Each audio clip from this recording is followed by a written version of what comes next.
Assalamualaikum warahmatullahi wabarakatuh. Perkenalkan, saya Dimas Wahyu Ardiansyah dengan NIM 41422010013. Di sini saya akan menjelaskan cara kerja generator arus searah. Pada slide pertama, definisi umum. Generator arus searah adalah mesin listrik yang mengubah energi mekanik menjadi energi listrik. Arus searah melalui prinsip induksi elektromagnetik. Di sini ada komutator, ada rotor, ada stator, ada sikat atau brus, dan di sini ada shaft. Lalu pada slide kedua, di sini ada medan magnet. Medan magnet mengalir dari kutub utara ke selatan. Lalu ada rotor. Rotor berputar di antara magnet dan membawa kumparan atau lilitan kawat. Kumparan, yang ketiga ada kumparan. Memotong garis gaya magnet saat rotor berputar, sehingga induksi elektromagnetik menghasilkan arus listrik. Lalu ada sikat atau brus, menghubungkan slip ring dengan rangkaian luar tanpa menghambat putaran rotor. Lalu ada slip ring, menyambungkan kumparan berputar ke rangkaian luar, digunakan dalam generator AC. Lalu ada galvanometer atau alat ukur arus, mendeteksi dan menunjukkan adanya arus listrik yang dihasilkan oleh generator. Lalu yang terakhir ada rangkaian kawat, mengalirkan arus listrik dari generator ke beban atau alat ukur. Jadi dari sini langsung ke alat ukur. Dan yang ketiga, kesimpulan, ketika kumparan diputar di antara medan magnet, jadi kumparan ini di bagian sini, sehingga timbul induksi pada kumparan. Tegangan ini dialirkan keluar melalui komutator dan sikat, lalu masuk ke rangkaian luar dan terdeteksi oleh galvanometer sebagai arus listrik DC. Itu saja yang dapat saya sampaikan. Terima kasih. Mohon maaf bila ada salah kata. Terima kasih. Wassalamualaikum warahmatullahi wabarakatuh. Selanjutnya, komutasi generator arus searah. Oke. Penjelasannya ini, komutasi pada generator arus searah adalah proses mekanis yang mengubah arus bolak-balik atau AC yang dihasilkan di dalam kumparan jangkar menjadi arus searah atau DC. Pada terminal generator, proses ini melibatkan komutator, sebuah silinder dengan segmen-segmen tembaga yang terhubung ke kumparan jangkar, dan sikat statis yang menempel pada komutator. Saat jangkar berputar, secara sikat bergantian menyentuh segmen-segmen komutator yang berbeda, mengembalikan koneksi kumparan ke rangkaian luar pada saat yang tepat ketika arus di dalam kumparan berubah. Hasilnya ini arus di dalam kumparan AC yang mengalir keluar melalui sikat menjadi arus DC. Nah, selanjutnya ada bagian-bagian dalam generator arus searah. Yang pertama itu ada jangkar atau armature. Jangkar sendiri adalah bagian yang berputar dari generator, biasanya terbuat dari inti besi lapis yang dililit oleh kumparan kawat penghantar, inti besi lunak yang berfungsi untuk memperkuat medan magnet. Nah, fungsinya ini terjadinya tempat induksi tegangan dan arus listrik. Kumparan jangkar itu memotong garis-garis gaya sehingga magnet menghasilkan GGL induksi. Nah, selanjutnya itu ada komutator. Nah, komutator sendiri ini berbentuk silinder yang terbuat dari segmen-segmen tembaga yang saling terisolasi. Setiap segmen komutator terhubung ke ujung-ujung kumparan pada jangkar. Komutator ini dipasang pada poros jangkar dan berputar bersamanya. Fungsinya itu sebagai penyearah mekanik yang mengubah arus bolak-balik atau AC yang dihasilkan dalam kumparan jangkar dan menghasilkan arus arah atau DC pada sikat. Nah, selanjutnya ada brush atau sikat, biasanya terbuat dari karbon atau grafit yang bersifat statis, tidak bergerak, dan menempel pada permukaan komutator yang berputar. Sikat dipasang pada pemegang sikat atau brush holder yang menempel pada rangka generator. Fungsinya itu membuat kontak listrik antara komutator yang berputar dengan rangkaian listrik di luar generator. Sikat mengambil arus DC dari komutator dan menyalurkannya ke beban. Oke. Selanjutnya itu prinsip dasar induksi elektromagnetik. Nah, perubahan flux magnetik yang melintas suatu kumparan akan menginduksi gaya gerak listrik atau GGL atau tegangan pada kumparan tersebut. Jika kumparan tersebut merupakan rangkaian tertutup, tegangan induksi ini akan menyebabkan arus listrik mengalir dalam generator. Gerakan kumparan memotong garis-garis gaya magnet yang menyebabkan flux magnetik ini melingkupi kumparan berupa secara terus-menerus sehingga menghasilkan tegangan dan arus listrik. Selanjutnya masalah yang timbul akibat komutasi. Nah, komutasi sendiri ini yang tidak sempurna dapat menimbulkan lonjakan tegangan akibat perubahan arus yang tiba-tiba pada induktansi kumparan jangkar, serta menyebabkan percikan api pada sikat saat kontak dengan segmen komutator terputus dan tersambung. Untuk mengatasi masalah ini, ada beberapa metode yang digunakan kumparan, seperti kumparan penolong atau interpol winding, dipasang di antara kutub utama untuk menghasilkan medan magnet lokal yang melawan reaktansi induktif, membantu mengembalikan arus secara lebih halus. Selain itu juga penggunaan kutub antara kompol dengan fungsi serupa juga efektif mengurangi percikan api dan meningkatkan efisiensi komutasi. Oke, selanjutnya aplikasi generator arus searah. Nah, generator arus searah ini digunakan dalam berbagai aplikasi yang membutuhkan sumber daya listrik searah seperti sistem pengisian baterai, motor DC, pengelasan DC, dan pembangkit listrik secara skala kecil. Nah, sistem pengisian baterai ini itu biasanya dalam bentuk peralatan dan kendaraan listrik yang belum dominasi alternator AC. Nah, motor DC ini biasanya digunakan sebagai sumber daya untuk menggerakkan motor DC dalam berbagai aplikasi industri dan transportasi. Pengelasan DC ini biasanya digunakan di beberapa mesin las yang menggunakan generator DC untuk menghasilkan arus pengelasan yang stabil. Nah, untuk pembangkit listrik secara skala kecil ini biasanya menggunakan sumber energi terbarukan seperti turbin angin atau hidro skala kecil di daerah terpencil. Assalamualaikum warahmatullahi wabarakatuh. Nah, baik, selanjutnya di sini saya akan presentasikan bagian-bagian generator arus searah. Sebelumnya, perkenalkan nama saya Valentio Gusmalikal dengan NIM 114-2201-0011. Baik, selanjutnya slide berikutnya. Nah, untuk slide berikutnya sini ada tampilan gambar yang dimana ada beberapa komponen-komponen. Yang pertama ada komutator, penguat eksitasi, terus ada papan terminal, ada jangkar, ada lubang angin, dan terakhir ada poros penggerak. Lanjut ke slide berikutnya, yaitu ada komutator atau bisa disebut juga komutator sama aja. Nah, komutator ini terletak di ujung poros jangkar. Komutator berupa cincin-cincin tembaga yang terisolasi satu sama lain. Nah, untuk fungsinya sangat penting, yaitu membalikkan arah arus listrik yang mengalir melalui kumparan jangkar secara periodik.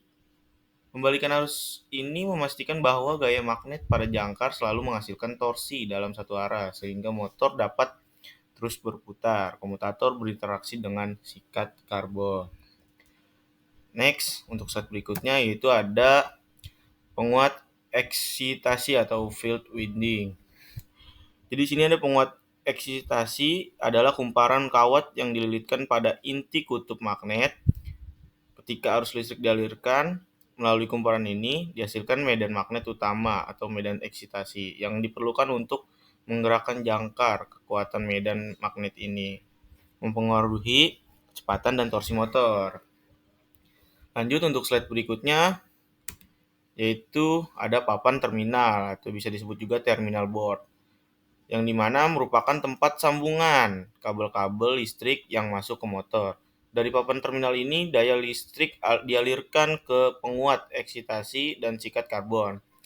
berfungsi sebagai penghubung kabel listrik yang aman dan terorganisir, mempermudah instalasi dan pemeliharaan karena kabel dapat dipasang dan dilepas dengan mudah tanpa penyolderan.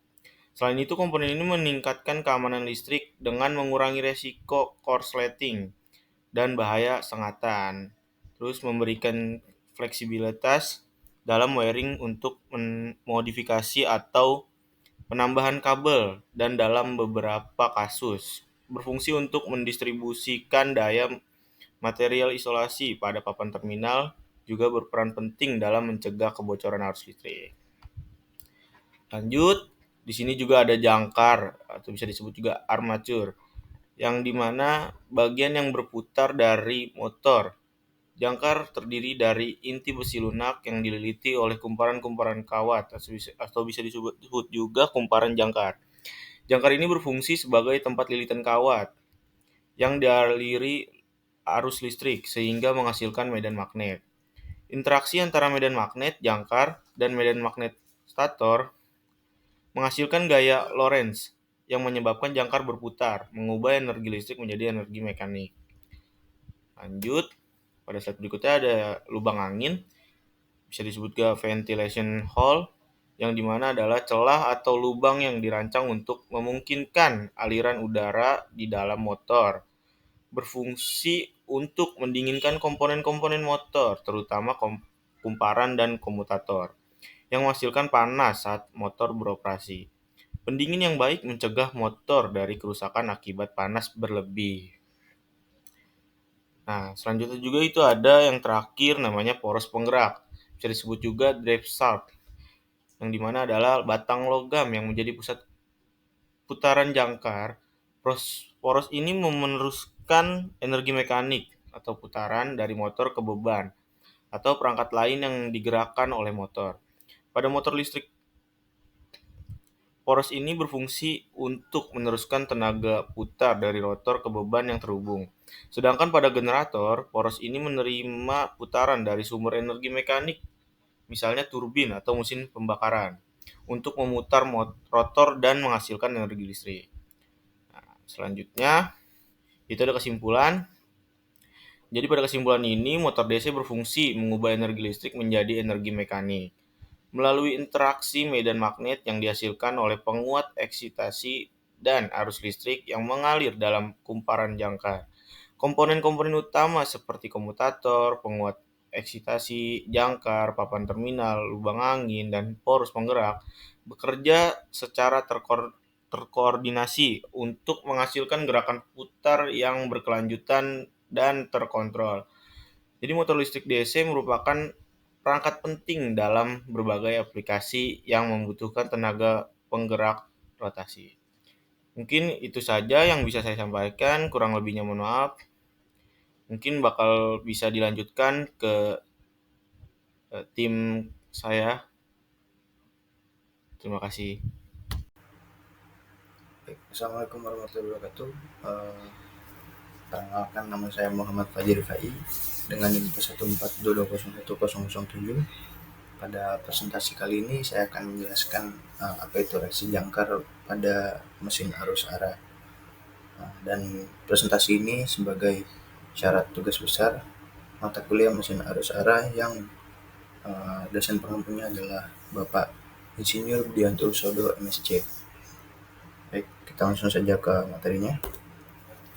Ini ada pendahuluan dari mesin arus arah atau biasa kita sebut dengan mesin DC, yang dimana mesin arus arah ini sebuah mesin listrik yang mengubah energi listrik arus arah menjadi energi mekanik.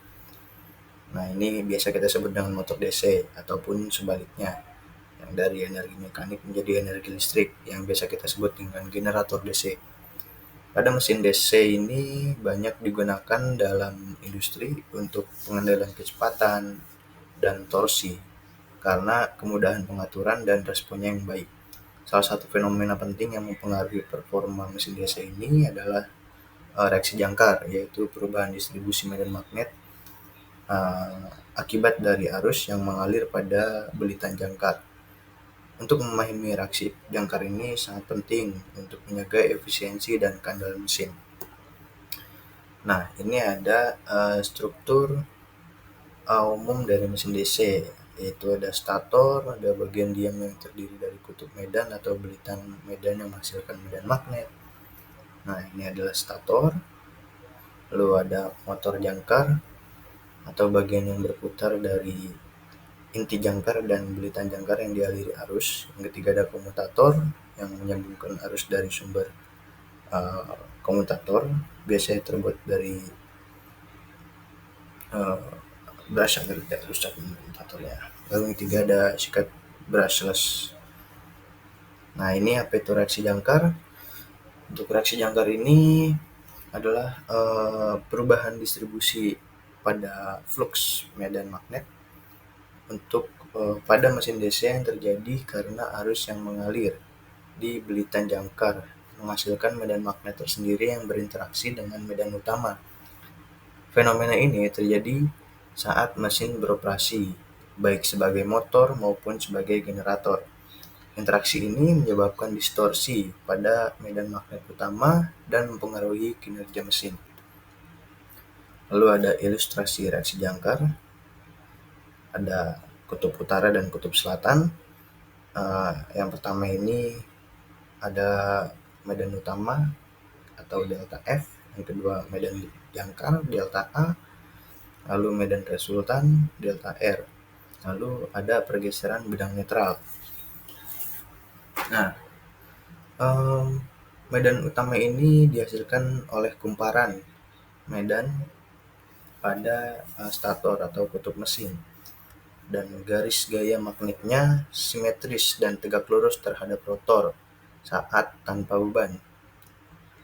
Tegak lurus, ini FA. Lalu ada delta A dihasilkan oleh arus yang mengalir pada belitan jangkar motor.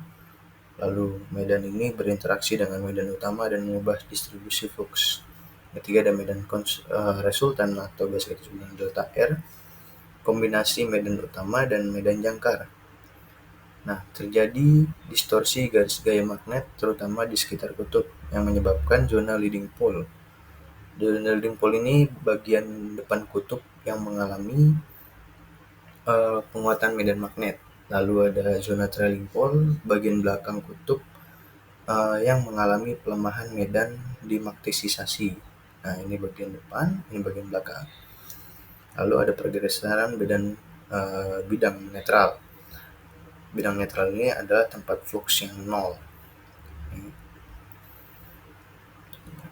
Bergeser dari posisi semula, akibatnya sikat yang terpasang pada posisi netral awal tidak lagi tepat, menyebabkan percikan api pada komutator.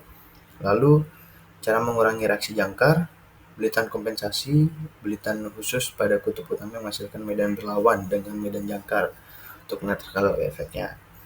Penambahan kutub bantu atau interpoles, kutub kecil yang dipasang di antara kutub utama untuk mengimbangi medan jangkar dan memperbaiki komutasi. Penyelesaian posisi sikat, memindahkan sikat agar sejajar dengan bidang netral yang bergeser akibat reaksi jangkar. Nah, ini aplikasi dan implikasi. Ini ada yang tadi kita sebutkan dengan ada kutub utama. Nah, ini N, ini S. Ada rangka. Nah, ini rangka ini adalah statornya. Lalu ada anchor itu sebagai komutator dan garis netral. Dan ada sikat atau brush. Dari pengertian ini, aplikasi dan implikasinya adalah menjaga efisiensi dan performa mesin DC. Yang kedua ada memperpanjang umur mesin dengan mengurangi percikan dan kehalusan komutator. Lalu yang ketiga ada meningkatkan keandalan operasi mesin dalam berbagai kondisi beban. Nah, terakhir adalah kesimpulan. Untuk reaksi jangkar adalah efek penting yang terjadi akibat interaksi medan jangkar dan medan utama pada mesin DC. Efek ini menyebabkan distorsi medan dari pergeseran bidang netral dan percikan pada komutator. Dan yang ketiga ada kompensasi reaksi jangkar melalui belitan kompensasi, kutub bantu, dan penyesuaian sikat sangat diperlukan untuk menjaga kinerja dan umur mesin DC. Dan terima kasih. Itu saja yang bisa saya sampaikan. Kurang lebihnya mohon maaf bila ada kesalahan kata ataupun penjelasan-penjelasan yang kurang jelas. Kurang lebih mohon maaf bila ada kesalahan. Wabillahi taufiq wal hidayah. Wassalamualaikum warahmatullahi wabarakatuh.